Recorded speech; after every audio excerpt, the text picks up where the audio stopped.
Hi, I'm Erin. Last May, we planted our orchard here on the ranch. 10 apple trees were put in the ground. Today, it's time to trim the trees. When we're done, these trees are going to look drastically different.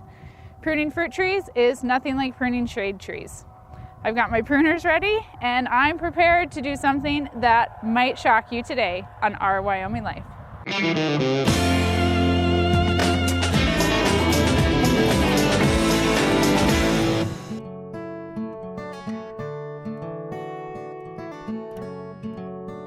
Fruit trees need to be pruned. It improves the fruit quality, it can make fruit larger or sweeter. A well-pruned fruit tree also allows for better airflow and sun penetration. And proper pruning can help the tree support its heavy crop load. But it's nothing like pruning of shade tree. These trees are going to look so different when we're done, and I've been assured that even with the drastic pruning, they won't die. I'm warning you, don't prune your backyard shade tree this way or it will die. With shade trees, you want to prune off only about 20% of its growth. Any more than that, and you're risking the tree. When pruning fruit trees, it's almost like we are lucky to leave 20%. That's how drastic today's pruning will be. This is actually really hard for me. Trees are hard to grow in Wyoming, and the idea of cutting a ton of branches off a tree that has only been in the ground for less than a year is honestly really hard to stomach, but it needs to be done. All the food that we raise here on the ranch needs to have productivity and the end result in mind. If this will make better apples, then I say let's do it. So because I am not an expert in pruning fruit trees, I have brought in Hannah to help me. So Hannah, why don't you tell us who you are? I'm Hannah Johnson. I'm the horticulturist for the county. So I work for the University of Wyoming Extension here in Campbell County. And so I do a variety of things. And so I'm out here today helping Erin prune fruit trees. So Hannah is also the Master Gardener Coordinator. So that's how I met Hannah back when I took the Master Gardener course back in 2013. And she leads up our farmers market too. So we work together quite a bit. So I'm very happy that you're here. I've watched some fruit trees being pruned. I have not done it. It's not something that I feel super comfortable with. So I think we'll let Hannah take the lead on the first one, and then I'll try and do one, and we'll see what happens. Yeah, and for those of you at home, pruning fruit trees is a lot different than pruning your deciduous trees or your evergreen trees. So keep that in mind. You all might be thinking that we're going to get a little crazy here today, and that's we're pruning these trees for production. And so even though it looks like we're taking off a lot, these trees are going to end up producing wonderfully for Erin. Yeah, that's the hope. So, yes. All right, let's prune some trees. Okay.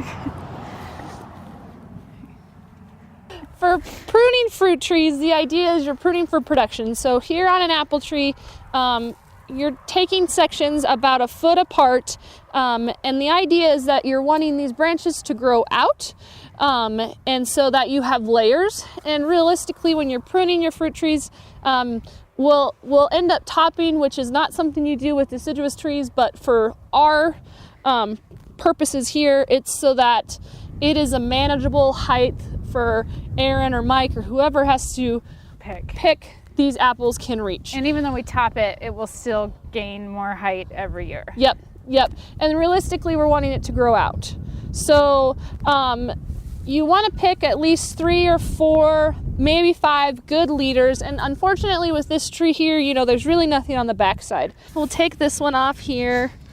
Maybe. Now, is there an angle? You want to be as close to the trunk as possible. As close, clean cut. And so generally, these pruners that we have here are best to use so that you're getting a clean cut and you're not squeezing it together, cutting it like the straight ones.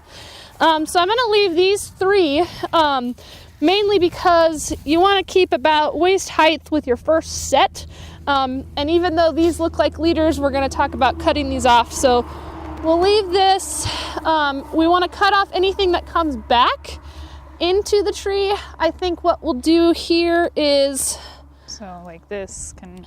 Yep. Anything coming back in.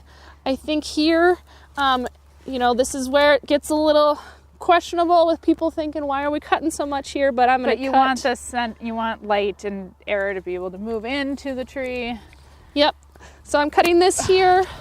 That's a big one. We want this to come out. That goes And in. actually, I think we'll take this one back even to here. Okay. So,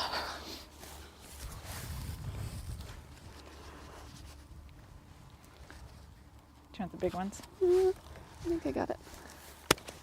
Okay. So, you know, the idea is this is coming out. I'm gonna leave this one here. We've got some spurs on it. This looks dead. This is Deer damage. deer. This is going in. This has some buds, so we'll leave. So this is coming out. In. This is crossing. This is crossing, and we're wanting to keep, you know, if this were 3, realistically, we wanted one that was coming out this way too, and it's not. So even though this one looks nice, we're taking it off. So, you know, realistically, we probably could have taken it back all the way. This will be something that Erin will probably trim up again.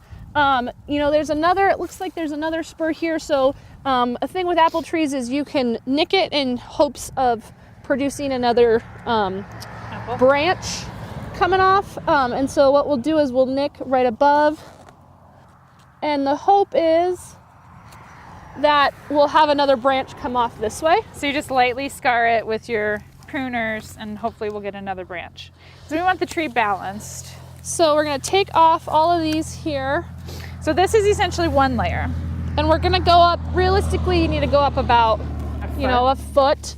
And so we have a good one here. This is coming out, you know, eventually she'll probably prune this back so that won't shade. 1, 2, 3. So, and then you can see here, we already have our next set coming. So we're gonna top here because it's entirely too high. Where do you want it at, Erin? Do you want to be able to touch it? You want to go up a bit? Go up a bit. I'm okay with them being a little big just because we do have the tractor and stuff to pick. But yeah, that's perfect, right? Okay. Okay. So it looks a little goofy, but these trees are really going to grow. And really, when you're pruning, you prune fruit trees for about as soon as you plant them. This one off. We'll leave that. Okay. So on to the next one. Okay. So I'm gonna try. I kind of talked about this, but central leader. We're gonna keep this, but these are too big, and they're too big. And not only are they too big, you know, they may look similar to the last tree we did that we were pruning out this way, but see this angle. Realistically, we want this coming out more. It's just way too up, and it's competing already with this leader. So what we're gonna do here is you're gonna take off and we're gonna start up a section here. in the middle section. Okay.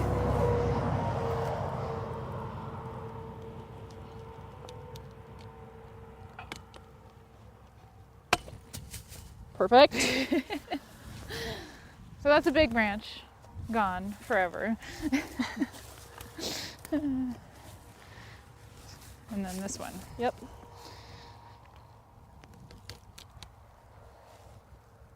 Oh, it's not strong enough. From beginning to end, the apple trees have a drastically different appearance after they've been pruned. We really did take off most of the branches. By the end, each cut got a little easier for me, and I feel pretty confident that next year I can handle pruning the trees on my own. The trees do look super bare right now, and it'll be interesting to see what they look like once they have their leaves and their new growth starts coming out. Every time we add a new crop or animal to the ranch, it's an opportunity for Mike and myself to learn something new. As much experience and gardening knowledge as I have, there's always more crops to grow and new techniques to learn. I want to thank Hannah for coming and taking her time to help me prune and to teach me a ton of new stuff. I included a link in the description to an article that has really great information about pruning fruit trees. Make sure you subscribe and turn on the bell so that you don't miss an episode. Mike has a new video for you on Sunday, and it's always enjoyable to learn and do something new in the gardens and escape the ordinary on Our Wyoming Life.